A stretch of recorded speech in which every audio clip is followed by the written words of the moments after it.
అప్పట్లోనే pan India cinema ఒకే ఒక్కడు. ఆ ఒకే ఒక్కడు సినిమా తీసింది ఇన్స్పిరేషన్ నారా చంద్రబాబు నాయుడు గారు. ఎంతమంది చెప్పారో నాకు తెలియదు. ఇది శంకర్ గారు, ప్రొడ్యూసర్ గారు, అప్పుడు డిస్ట్రిబ్యూటర్లు, ఎగ్జిబ్యూటర్లు చెప్పినటువంటి సత్యం. ఆ సినిమా ఒకే ఒక్కడు. ఒక్కరోజు సీఎం అయితే ఆ సీఎం ఏం చేస్తాడు అనేది ఆ సినిమా తీశారు. Super duper hit. తమిళ వాళ్ళు చిత్రీకరించిన సినిమా ఇన్స్పైర్డ్ బై సార్.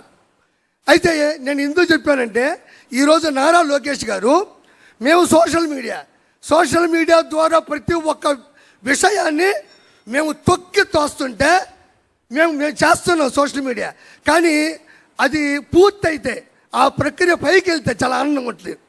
ఈరోజు పునర్విక కావచ్చు, అదే స్కూల్లో అన్నం బాగా లేకపోతే కావచ్చు, లేదంటే ఇతర దేశాల్లో బానిసత్వంలో నలిగిపోతున్న విషయాన్ని కావచ్చు, మేము అలా తోస్తే రెడీగా ఉంటారు నారా లోకేష్ గారు. అలా రావడం బుద్ధావ్ తేయ్ అంటే మేము ఏం చేసినా సపోర్ట్ చేస్తున్నారు.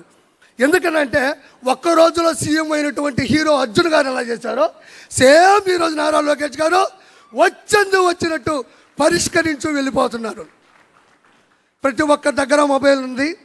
బాబు గారు చేస్తున్న ప్రతి మంచిని బయటికి తీసుకెళ్ళి పూర్తి సమర్థవంతంగా 2029లో బాబు గారిని మళ్ళీ గెలిపించుకోవాలని మనస్ఫూర్తిగా కోరుకుంటూ, థ్యాంక్ యూ సో మచ్.